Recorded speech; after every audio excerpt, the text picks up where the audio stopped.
আমাদের মধ্যে এই গুণ থাকবে যে আমি তা ভালোবাসি, আমার ভাইয়ের জন্য সেটা আমি ভালোবাসি, ওই সমাজটাও এমন হয়ে যাবে, পৃথিবীর একটা সুখী সমাজে পরিণত হয়ে যাবে। আর দেশের মধ্যে, যে দেশের মানুষগুলোর মাঝে এমন চিন্তা থাকবে, এমন গুণ থাকবে, এমন অভ্যাস থাকবে যে নিজের জন্য যেটা আমি ভালোবাসি, অপরের জন্য সেটা আমি ভালোবাসি, তাহলে ওই সমাজ, ওই দেশ, ওই রাষ্ট্র, পুরা মানুষগুলো পৃথিবীর মধ্যে একটা সুখী মানুষ, সুখী দেশ, সুখী রাষ্ট্র হিসেবে পরিণত হয়ে যাবে। বলেন সুবহানাল্লাহ। তো এই গুণটা নিয়ে কিছু কথা বলবো। রাসূলুল্লাহ সাল্লাল্লাহু আলাইহি ওয়াসাল্লাম আমাদেরকে এই বিষয়ে অনেক দিক নির্দেশনা দিয়েছেন। তো এই বিষয়টা যদি আমার মাঝে থাকে যে আমি নিজের জন্য যেটা ভালো মনে করি, নিজের জন্য যেটা কল্যাণ মনে করি, নিজের যেটা প্রয়োজন মনে করি, নিজের যেটা সুবিধা মনে করি, আমার ভাইয়ের জন্য সেটা ভালো মনে করা, আমার ভাইয়ের জন্য সেটা সুবিধা মনে করা, আমার ভাইয়ের সেটা প্রয়োজন মনে করা, তার সেটা কল্যাণ মনে করা, এভাবে যদি আপনি করি, তাহলে আমার আপনার মাঝে ঈমান পরিপূর্ণতার যে একটা গুণ আছে, সেই গুণটা আল্লাহ রাব্বুল আলামিন দিয়ে দিবেন। বলেন সুবহানাল্লাহ। আল্লাহ রাব্বুল আলামিন ইরশাদ করেছেন যে তোমরা পরিপূর্ণ মুমিন, প্রকৃত মুমিন না হয়ে তোমরা মৃত্যুবরণ করো না। তো প্রকৃত মুমিনের যে সমস্ত গুণ আছে, তাদের যে সিফাত আছে, তাদের যে অভ্যাস আছে, রাসূল সাল্লাল্লাহু আলাইহি ওয়াসাল্লাম ইরশাদ করেন, লা ইউমিনু আহাদুকুম হাত্তা ইউহিব্বা লিআখিহি মা ইউহিব্বু লিনাফসিহি।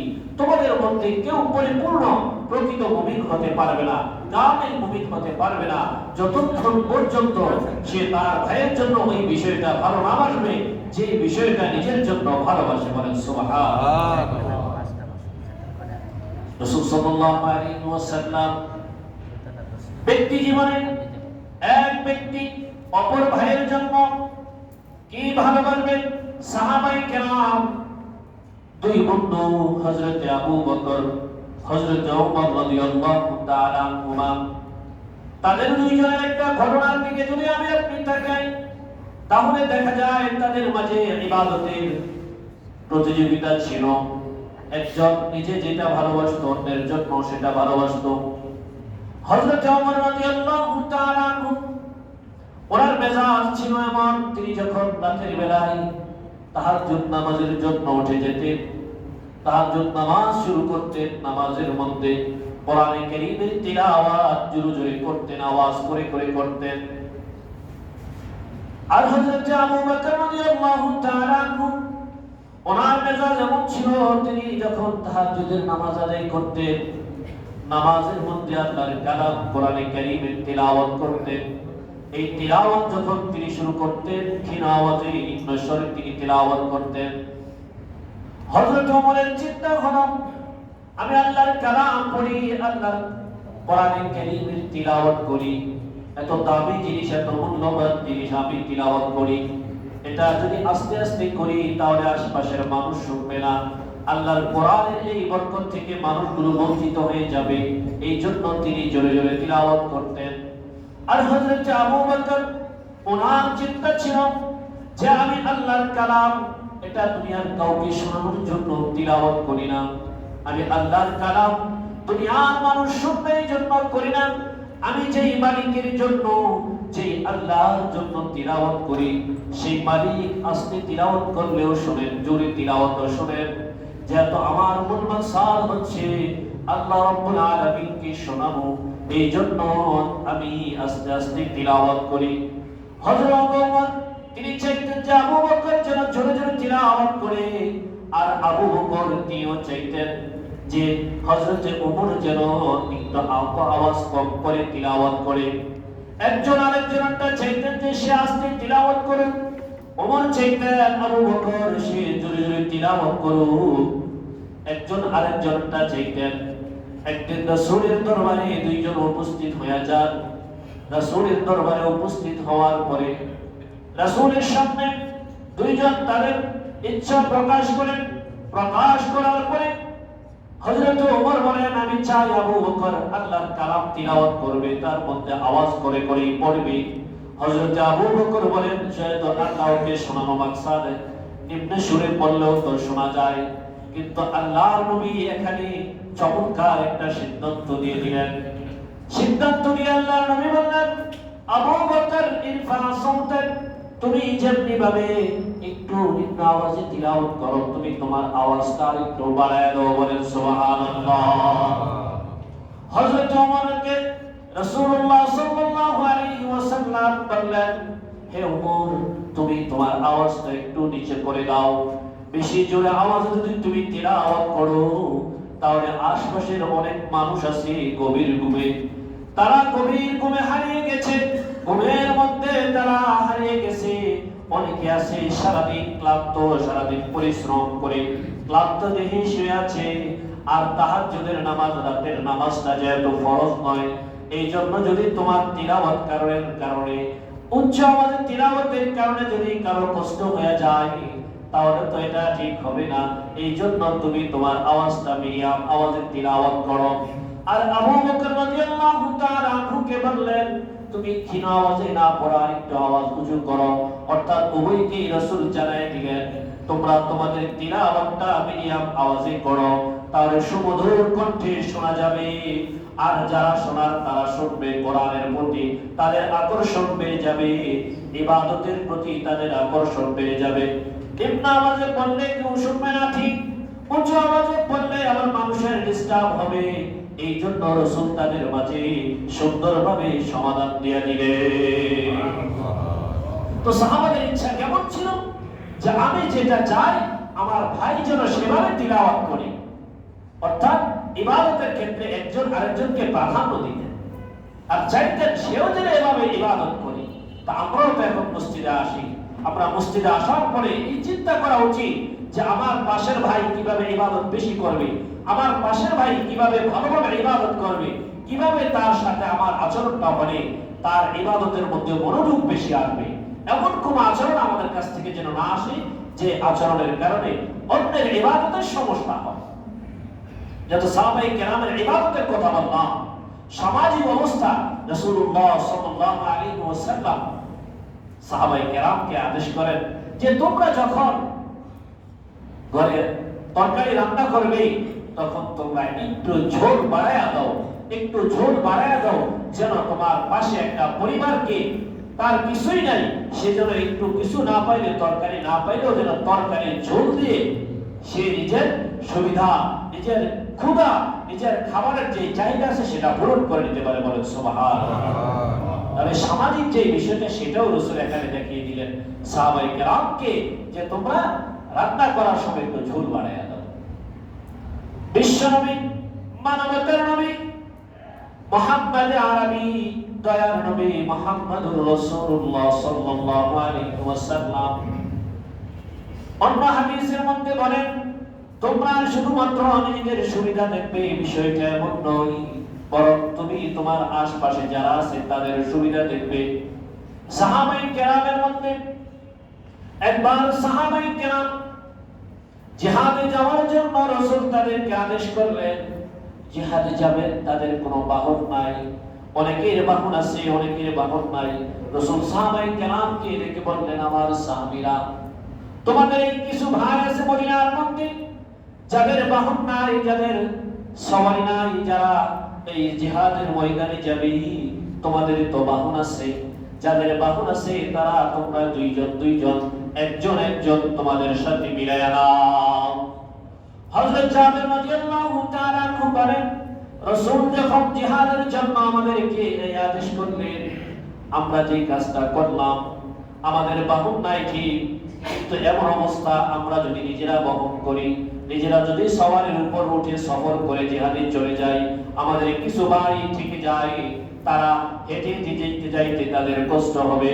এই জন্য আমরা যে কাজটা করলাম, পরস্পর শেয়ার করলাম, আমি কিছুক্ষণ, আমার ভাই কিছুক্ষণ, এভাবে আমরা যাইতে যাইতে হাজারো মাইল আমরা শেয়ার করে অতিক্রম করে নিলাম।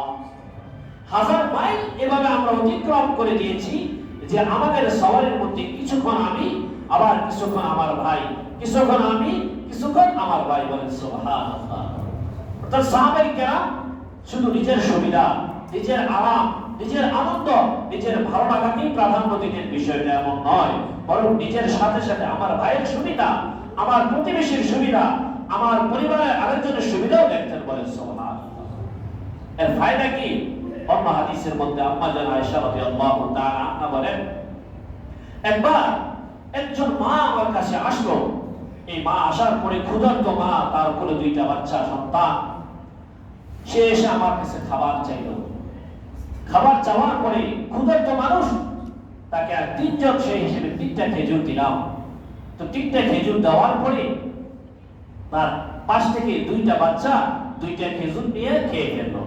মা তাদের 2জনকে 2টা খেজুর খাওয়াই দিল। 2টা খেজুর খাওয়ানোর পরে মা যখন তার খেজুরটা, ক্ষুধার্ত মা, একটু চিন্তা করেন ক্ষুধার্ত অবস্থায় কি হয়। যখন মা খাবে, ওই সময় 2টা বাচ্চা আবার সামনে থেকে হাত পাতলো যে মা আমাকে দিয়ে দাও। এমন হয় না যে বাবারা কোনো কিছু খাওয়ার পরে সন্তান তো তার খাওয়া শেষ, এখন বাবা খাইতে বসছে, ওই যে মুরগির রান্না, কলিজাটা বা একটু ভালো ভালো জিনিস বাচ্চা বলে বাবা আমাকে দাও, আসলে একটু ঘুরে ঘুরে আসতেছে। তো ওই সময় তো তাদের অভাবের সংসার ছিল। তো মা যখন খাইতে যাবে, দুটো বাচ্চা আবার হাত পাততেছে যে আমাদেরকে দাও। তখন মা যে কাজটা করেছে, এটা আবার ভাগ করে 2 সন্তানকে দিয়ে দিয়েছে, বলেন সুবহানাল্লাহ। দেওয়ার পরে রাসূলুল্লাহ সাল্লাল্লাহু আলাইহি ওয়াসাল্লাম রাতের বেলায় যখন ঘরে আসলেন, আম্মা জান আয়েশা রাদিয়াল্লাহু তাআলা আনহা রাসূলের কাছে এই ঘটনা শোনাইলেন যে আজকে দিনের বেলাতে এই ঘটনা ঘটেছে আমার কাছে, যে একজন মা এসেছিল, ক্ষুধার্ত মা সন্তান, তাদেরকে 3টা খেজুর দিয়েছিলাম। 2টা খাওয়ার পরে মা আবার নিজের খেজুরটা ভাগ করে তাদেরকে দিয়ে দিয়েছে। রাসূল সাল্লাল্লাহু আলাইহি ওয়াসাল্লাম যখন এই কথা শুনলেন, রাসূল সাল্লাল্লাহু আলাইহি ওয়াসাল্লাম বললেন, আওজাবাল্লাহু বিহাল জান্নাহ, আল্লাহ রাব্বুল আলামিন তার এই কাজের কারণে, সে যেহেতু তাদের কাছে শেয়ার করেছে, আল্লাহ রাব্বুল আলামিন ওই মায়ের জন্য জান্নাত ওয়াজিব করে দিয়েছেন, বলেন সুবহানাল্লাহ। তাহলে চিন্তা করেন যে মা প্রাধান্য দিয়েছে, মায়ের কি মায়া, মায়ের কি দয়া, যে নিজে না খেয়ে আরেকজনকে খাইয়েছে, নিজে না খেয়ে সন্তানগুলোকে খাইয়েছে। আর এর কারণে আল্লাহ রাব্বুল আলামিন তাকে কি দিয়েছেন? জান্নাত দিয়ে দিয়েছেন। চিন্তার বিষয়। আমরা যদি একটু চিন্তা করি যে আজকে যদি আমাদের সমাজের মধ্যে, আমাদের পরিবারের মধ্যে, আমাদের বন্ধু বান্ধবের মধ্যে, আমাদের দেশের মধ্যে এই সিফাতটা চলে আসে যে একজন আরেকজনকে সুযোগ করে দেওয়া, নিজের যেটা ভালো লাগা এটা অন্যের জন্য ভালোবাসা, অন্যের জন্য এই সুবিধা মনে করা, বলেন কোনো দুঃখ কষ্ট থাকবে আমাদের মাঝে? আমরা তো পৃথিবীর বিভিন্ন দেশের কথা শুনি যে অমুক দেশ এবং বিশ্বের মধ্যে সবচেয়ে সুখী দেশ, কিন্তু দেখা যায় ওই দেশে এখনো আপনার আত্মহত্যার স্পট আছে, স্বেচ্ছায় মৃত্যুবরণ করার স্পট তাদের আছে, সরকারিভাবে অনুমোদন দেওয়া আছে, সে সেখানে গিয়ে মারা যাবে। আচ্ছা বলেন তো দেখি, যদি বিশ্বের মধ্যে শ্রেষ্ঠ সুখী দেশ হয়, তাহলে আবার নিজে মরতে যাবে কেন? প্রশ্ন আসে কিনা মনে? যে বলতেছে যে সুখী দেশ, আবার বলতেছে যে সেখানে তাদের আত্মহত্যা করার আলাদা স্পট আছে, সরকারিভাবে অনুমোদন দেওয়া হয়, টাকা দিতে হয়, টাকা দিয়ে তারপরে মারা যায় নিজেরা। তাহলে এখানে বুঝতে হবে সুখের সংজ্ঞা তাদের বুঝে আসে নাই। তারা যেটাকে সুখ মনে করছে সেটা আসলে সুখ না। সুখ, বাংলা একটা কথা আছে যে ভোগেই সুখ নয়, দেখেই সুখ। অর্থাৎ নিজে খাওয়ার মধ্যে নিজে শুধু নিজে সব কিছু আমি নিজে, সব কিছু আমি করব, সব কিছু আমি ভোগ করব, সব আনন্দ আমি নিব, এর মাঝেই প্রকৃত সুখ নয়। তখন সুখ এটাও যে নিজের সাথে সাথে আমি আনন্দ করবো, আমার ভাই আনন্দ করবে, আমি ভালো থাকবো, আমার ভাই ভালো থাকবে, আমি সুবিধা ভোগ করবো, আমার ভাই সুবিধা ভোগ করবে, আমি ভালো থাকবো, আমার সন্তানও ভালো থাকবে, আমি ভালো থাকবো, আমার বাবাও ভালো থাকবে, আমি ভালো থাকবো, আমার মাও ভালো থাকবে, আমি ভালো থাকবো, আমার পরিবার ভালো থাকবে, আমার সমাজ ভালো থাকবে, আমার রাষ্ট্র ভালো থাকবে। এভাবে যদি আপনি হাদিসের আলোকে চিন্তা করি, তাহলে এটাই হচ্ছে প্রকৃত সুখ, বলেন সুবহানাল্লাহ। রাসূলের হাদিস শুনেন, রাসূলুল্লাহ সাল্লাল্লাহু আলাইহি ওয়াসাল্লাম ওনার কাছে সাহাবী আবু তালহা রাদিয়াল্লাহু তাআলা উপস্থিত হয়ে যান। রাসূল যখন আল্লাহর রাস্তায় দান করার ফজিলত বয়ান করলেন, সাহাবী এসে বললেন, ইয়া রাসূলুল্লাহ, ইয়া হাবিবাল্লাহ, আমার কাছে সবচেয়ে প্রিয় একটা বাগান আছে, সবচেয়ে বড় একটা বাগান আছে, এই বাগানটা আমি দান করে দিতে চাই, আল্লাহর রাস্তায় দান করে দিতে চাই। রাসূল বললেন, তুমি কি পুরাটাই দান করে দিবে নাকি অর্ধেক? তিনি বললেন, পুরা বাগানটাই আমি দান করে দিতে চাই। সাহাবী বললেন, ইয়া রাসূলুল্লাহ, আমি পুরা বাগানটাই দান করে দিতে চাই। রাসূল তখন বললেন, তুমি যেহেতু পুরা বাগানটা দান করে দিতে চাও, শুনে নাও, তোমাকে আমি একটা পরামর্শ দিই। তুমি তোমার এই বাগানটাকে তোমার আত্মীয় স্বজন, আপনজন, পাড়া প্রতিবেশী যারা আছে তাদের মধ্যে তুমি বন্টন করে দাও। তুমি তোমার আত্মীয় স্বজন, পাড়া প্রতিবেশী, আপনজন যারা আছে, আশপাশের লোক যারা আছে তাদের মাঝে তুমি এটা বন্টন করে দাও। এর দ্বারা ফায়দা হবে তোমার দুইটা। একটা তো আল্লাহর রাস্তায় দান করার সওয়াব তুমি পাবেই, পাশাপাশি আত্মীয় স্বজন, আপনজন, পাড়া প্রতিবেশী, সামাজিক মানুষ যারা আছে সকলকে দান করা, সকলকে নিয়ে আনন্দে থাকা, সকলকে ভালোবাসা, আলাদা সওয়াব আল্লাহ তাআলা তোমাকে দিয়ে দিবেন। বলে সুবহানাল্লাহ। তাহলে রাসূলের হাদিস থেকে আমরা কি জানলাম? এটা যে কাজ তো করবই, এমন ভাবে করার চেষ্টা করব যার মধ্যে যেভাবে করলে আল্লাহর রাস্তায় সওয়াব পাবো। সওয়াব তো আছেই, সাথে সাথে আত্মীয় স্বজন, আপনজন, পাড়া প্রতিবেশী সবাইকে নিয়ে ভালোবাসা, ভালো থাকা, আনন্দ করার সুযোগটা আমাদেরকে কে করে দিয়েছেন? রাসূল সাল্লাল্লাহু আলাইহি ওয়াসাল্লাম করে দিয়েছেন। এটা তো এই হাদিস। অন্য হাদিসের মধ্যে এসেছে রাসূলুল্লাহ সাল্লাল্লাহু আলাইহি ওয়াসাল্লাম ইরশাদ করেন যে অন্যকে দিলে শুধু আখিরাতে নয়, এই দুনিয়ার মধ্যেও, এই পৃথিবীর মধ্যেও আল্লাহ রাব্বুল আলামিন তাকে আরো বাড়িয়ে দেন। বলে সুবহানাল্লাহ। এর এক ঘটনা রাসূলুল্লাহ সাল্লাল্লাহু আলাইহি ওয়াসাল্লাম ইরশাদ করেন, এক ব্যক্তি রাস্তা দিয়ে যাচ্ছিল, মরুভূমি দিয়ে যাচ্ছিল, চাটিয়াল ময়দান দিয়ে যাচ্ছে। যখন যাইতেছে তখন হঠাৎ দেখতে পেল আকাশ গর্জন করতেছে, আকাশে মেঘমালা জমা হয়ে গেছে, কালো হয়ে গেছে, কিছুক্ষণের মধ্যেই বৃষ্টি শুরু হয়ে যাবে। ওই ব্যক্তি আশ্চর্য হয়ে গেল, হায় আকাশ এখন কালো হয়ে গেছে, আমি কোথায় যাব? সে পেরেশান হয়ে উপরের দিকে তাকাইতেছে। এমনটা আমাদের হয়ে থাকে, রাস্তায় চলতেছে, হঠাৎ আকাশ যদি কালো হয়ে যায়, বৃষ্টি হবে হবে ভাব, আসমানের দিকে তাকায় দৌড়ায়।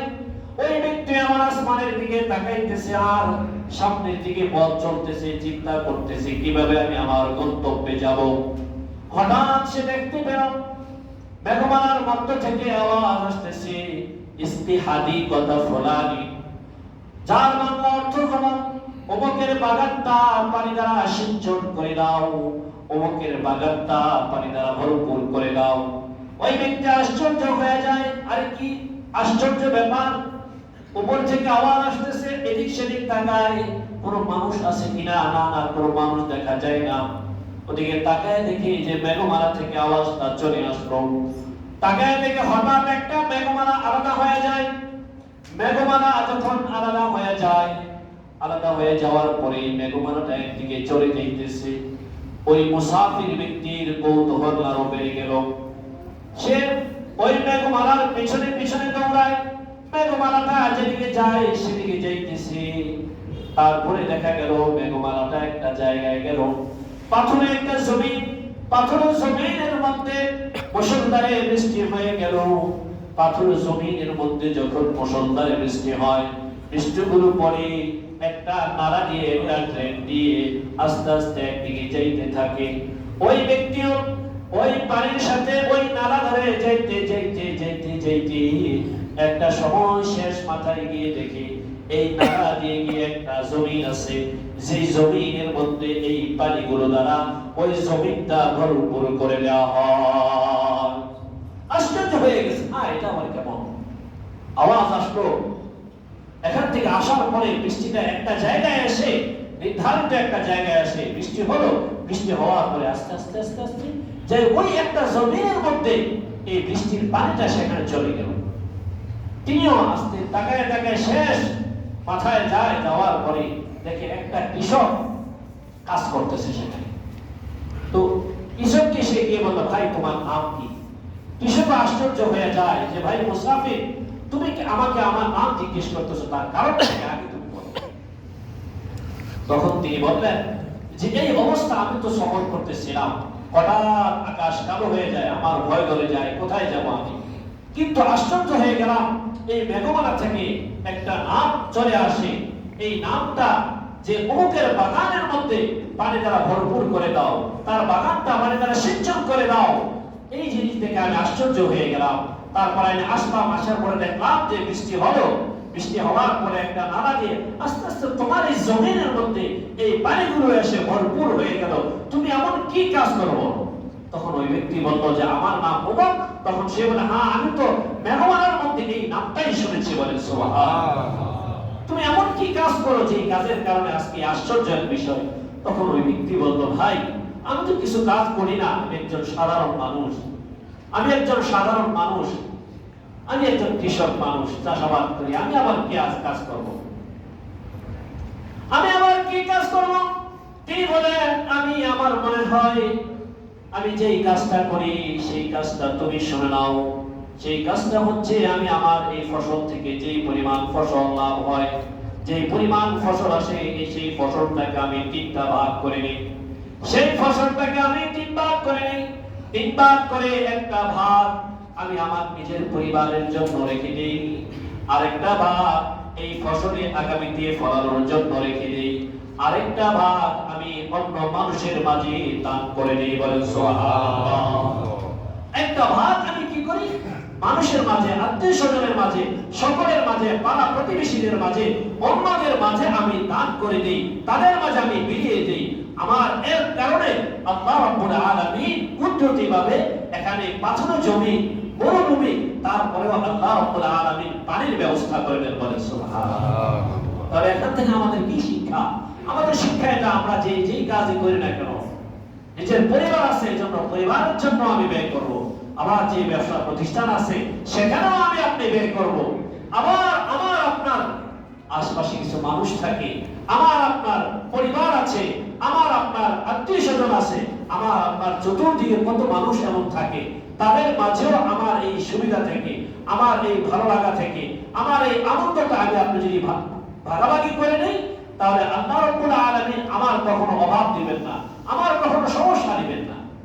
আমরা যারা ব্যবসা করি অনেক সময় আমরা মনে করি যে আমার এই ব্যবসার কাজ, সব টাকা এটা তো আমার জন্য, যা লাভ করি সব আমার জন্য। না, আপনার ব্যবসার মধ্যেও আল্লাহ রাব্বুল আলামিনের পক্ষ থেকে লিসাইলি ওয়াল মাহরুম ওয়া ফি আমওয়ালিহিম হাক্কুল লিসাইলি ওয়াল মাহরুম, যারা দরিদ্র আছে, যারা দুর্বল আছে, যারা অসহায় আছে, যারা প্রার্থী আছে, তাদের একটা হক, তাদের একটা অধিকার কে রেখে দিয়েছেন?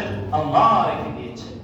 এই জন্যই তো দিকটা আমি আপনি যে তাকাই, দেখা যায় যে কোরবানির গোশত আমরা যে বন্টন করেছি, এভাবেই তো আমরা করি। নিজে কিছু খাই, আত্মীয় স্বজন কিছু নেই, আবার আশপাশে আমাদের যাদের প্রয়োজন আছে এমন কিছু মানুষ আছে তাদেরকে আমরা বন্টন করে দিই। কত চমৎকার বন্টন! এমনি ভাবে দেখেন যাকাতের বিধানটা ইসলামের মধ্যে, যাকাতের বিধান আল্লাহ রাব্বুল আলামিন শতকরা 2.5 ভাগ, 40 ভাগের 1 ভাগ আমার আপনার কষ্টার্জিত শ্রম দিয়ে আমি আপনি কামাই করতেছি। কিন্তু আল্লাহ রাব্বুল আলামিন কাদের জন্য নির্ধারণ করে দিয়েছেন? আশপাশে যারা গরীব আছে, যারা দরিদ্র আছে তাদের জন্য নির্ধারণ করে দিয়েছেন। যদি এদিক সেদিক আমি আপনি পুরোপুরি তাকাই, তাহলে দেখা যায় শুধুমাত্র নিজে ভালো থাকবো, নিজে ভালো থাকবো, নিজে সুবিধা ভোগ করবো, নিজে আনন্দ করবো, নিজের সুবিধাটা নিজে বুঝবো, আর আমার আশপাশের ভাইয়ের সুবিধাটা আমি বুঝবো না। এমনটা হয় না। এর মাধ্যমে সুখ আসে না, এর মাধ্যমে ভালো লাগা আসে না। কারণ আমরা কখনো কি এভাবে চিন্তা করি যে আমার সুখটা শুধু নয়, আমার পাশের ভাইয়ের সুখটা আমি চিন্তা করি। একটা ব্যক্তি যদি চিন্তা করে যে আমার কাছ থেকে এমন কখনো হবে না, শুধু নিজের সুবিধা ভোগ করব। একজন ব্যক্তি তার পরিবারের মধ্যে যদি চিন্তা করে, মা যদি চিন্তা করে শুধু আমি ভোগ করব না, আমার পরিবারের সবাই ভোগ করবে, বাবা যদি চিন্তা করে শুধু আমি ভোগ করব না, আমার পরিবারের সবাই ভোগ করবে, সন্তান যদি চিন্তা করে শুধু আমি একা ভোগ করব না, আমার বাবা মা, আমার ভাই বোন সবাই মিলে আমরা ভোগ করব, তাহলে এক একটা পরিবার আমার আপনার সুখী পরিবারে পরিণত হয়ে যাবে। বলে সুবহানাল্লাহ।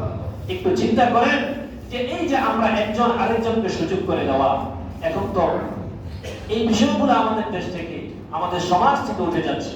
পরিবারের মধ্যে সবাই চিন্তা করে কিভাবে এখান থেকে আমি শুধু আমার সুবিধা ভোগ করি। সমাজের মধ্যে সবাই চিন্তা করে কিভাবে আমি আমার সবার সুবিধাটা ভোগ করে নিই। দেখেন, দেশ থেকে যে আমরা অনেক সময় সফর করি, ঢাকা থেকে দেশে যাই, দেশ থেকে ঢাকায় আসি, ট্রেনে করে, বাসে করে, লঞ্চে করে, ওই জায়গাগুলোর মধ্যে কখনো কি এমন হয় না যে একজন বৃদ্ধ বাবা দাঁড়িয়ে আছেন, একজন বৃদ্ধ মা দাঁড়িয়ে আছেন, একজন অসুস্থ মানুষ দাঁড়িয়ে আছেন, তাদেরকে আমরা সুযোগ দিই না? এমন হয় না অনেক সময় যে আমি বসে আছি, আমি জওয়ান মানুষ, আমি সামর্থ্যবান মানুষ, কিন্তু পাশে একজন বৃদ্ধ বাবা দাঁড়িয়ে আছে, দীর্ঘ সময় ঘন্টার পর ঘন্টা চলে যাচ্ছে, তাকে একবার বলে না যাচ্ছে চাচা যান আপনি একটু বসেন, আপনি তো দীর্ঘ সময় দাঁড়িয়ে আছেন, কষ্ট হচ্ছে, আপনি কিছু সময় বসেন। ট্রেনের মধ্যে এমনও হয় যে দীর্ঘ সময় দাঁড়িয়ে যাচ্ছে, একজন বৃদ্ধ মা সে দাঁড়িয়ে আছে, আমি আপনি কিছুই বলতেছি না, আমি তো আরামে চিন্তা, আমি যেটা চিন্তা করি কি যে এই সিটটা আমি আমার টাকা দিয়ে বুকিং দিয়েছি, অনেক কষ্টের টাকা, আমি সুবিধা শুধু আমি একাই ভোগ করি। আমি আপনি চিন্তা করি যে সে কেন এভাবে টিকিট ছাড়া উঠলো। অনেক সময় পরিস্থিতির শিকার হয়ে মানুষ ওঠে না ট্রেনে, বিশেষ করে ঈদের সময় আগে পরে, এখন যে সময়টা যাচ্ছে মানুষ চাইলেও উঠতে পারতো, না চাইলেও উঠতে পারতো।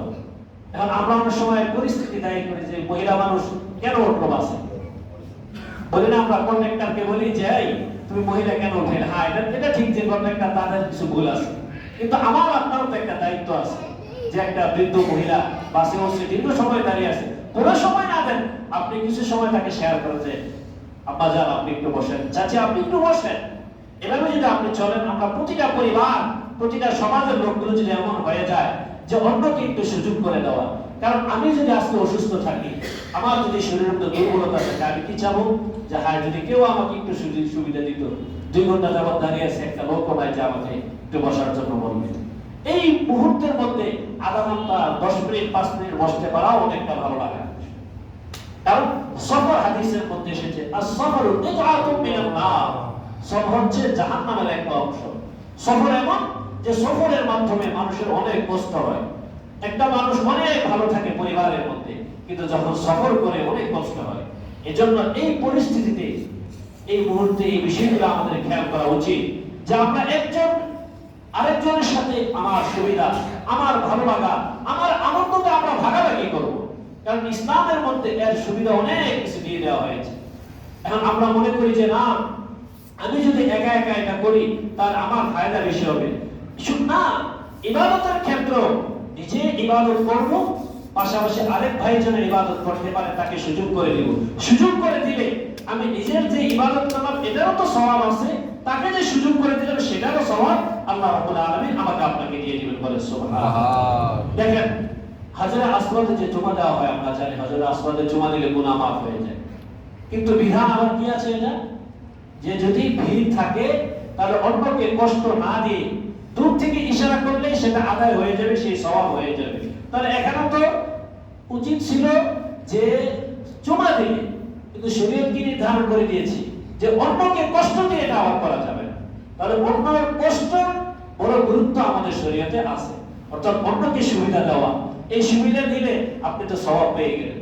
শুধু ওই জায়গায় নয়, মসজিদে এসেছেন নামাজের জন্য, মসজিদে এসেছেন ওযুখানে ওযু করার জন্য, সবাই সবাইকে সুযোগ করে দেওয়া। সমাজে আমরা যখন মসজিদ থেকে বের হয়ে যাই, সমাজে যাচ্ছি, রাস্তার মধ্যে অনেক সময় এমন হয় বিভিন্ন সময় একজন আরেকজন সুবিধায় অসুবিধায় পড়ে যায়, আমরা সহযোগিতা করতে চাই না, আমরা তাকে সহযোগিতা করি না, মনে করি থাক তার অবস্থা সে চলুক, আমি আমার অবস্থা, আমি তো ভালো আছি, আমি তো ভালো আছি, আমি তো সুখে আছি। না ভাই, আমার এই সুখটা কিছু সময়ের মধ্যে অসুখে, এই সুখটাই কিছু সময়ের মধ্যে দুঃখে পরিণত হয়ে যেতে পারে। এজন্য আমি আপনি সব সময় যে যে অবস্থায় থাকি, আমার সুখটাকে আমি অন্যের সাথে সেটা ভাগাভাগি করব। আমার ভালোবাসা, আমার ভালো লাগা এটা আমি অন্যের সাথে ভাগাভাগি করব। তাহলে আল্লাহ রাব্বুল আলামিন কোরআনে যে আয়াত বলেছেন, ইয়া আইয়ুহাল্লাযীনা আমানুত্তাকুল্লাহ হাক্কা তুকাতিহি ওয়া লা তামুতুন্না ইল্লা ওয়া আনতুম মুসলিমুন। হে ঈমানদারেরা, ইয়া আইয়ুহাল্লাযীনা আমানু, হে ঈমানদারেরা, ইত্তাকুল্লাহ, তোমরা আল্লাহকে ভয় করো, হাক্কা তুকাতিহি, যথাযথ ভয় করো, ওয়া লা তামুতুন্না, তোমরা মৃত্যুবরণ করিও না, ইল্লা ওয়া আনতুম মুসলিমুন, পরিপূর্ণ মুমিন না হয়ে, পরিপূর্ণ মুমিন না হয়ে তোমরা আমার কাছে এসো না। রাসূল বলেছেন, লা ইউমিনু আহাদুকুম হাত্তা ইউহিব্বা লিআখিহি মা ইউহিব্বু লিনাফসি, তোমাদের মধ্যে থেকে পরিপূর্ণ মুমিন কোন ব্যক্তি ততক্ষণ পর্যন্ত হতে পারবে না যতক্ষণ পর্যন্ত সে নিজের জন্য যেটা ভালো মনে করবে, নিজের জন্য যেটা ভালোবাসবে, তার ভাইয়ের জন্য, তার সমাজের অন্য মানুষের জন্য, তার পরিবারের অন্যের জন্য যদি সেটা ভালো না বাসে, সেটাকে ভালো না মনে করি, তাহলে তোমাদের মধ্যে পরিপূর্ণ ঈমানদার হতে পারবে না। এই হাদিস শোনার পরে এখন আমাদের মনে হতে পারে যে তাহলে কি শুধু একটাই মাত্র না, এই ধরনের যত হাদিস আছে যে পরিপূর্ণ মুমিন সেই ব্যক্তি না যার এই কাজ হবে না। এর দ্বারা উদ্দেশ্য হচ্ছে পরিপূর্ণ মুমিনের একটা সিফাত হচ্ছে এটা, ভালো মুমিনের, কামেল মুমিনের, প্রকৃত মুমিনের একটা সিফাত এটা, যে নিজের জন্য যেটা ভালো লাগা, নিজের জন্য যেটা ভালোবাসা, অপর ভাইয়ের জন্য সেটা ভালোবাসবে। বলে সুবহানাল্লাহ। তাহলে আমরা আজকে যে জিনিসটা জানলাম কোরআন ও হাদিস থেকে, যে নিজের জন্য শুধু আমি কাজ করব না, নিজের ভালোবাসায় আমার চলবে না, বরং আমি আমার সাথে সাথে আমার ভাই, আমার পরিবার, আমার সমাজ, আমার রাষ্ট্র, আমার দেশ, গোটা বিশ্বের প্রত্যেকটা মানুষের জন্য আমার ভালো লাগা, আমার চিন্তা, আমার চেতনা কাজ করবে। তাহলেই প্রকৃত মুমিন, কামেল মুমিন, প্রকৃত ঈমানদার, কামেল ঈমানদারের একটা চমৎকার একটা গুণ, ভালো একটা গুণ আমার আপনার মধ্যে চলে আসবে। আল্লাহ তাআলা আমাদের সবাইকে এই গুণে গুণান্বিত হয়ে কামেল মুমিন হওয়ার তৌফিক দান করুন। আমিন। ওয়া আখির দাওয়ানা আলহামদুলিল্লাহি রাব্বিল আলামিন।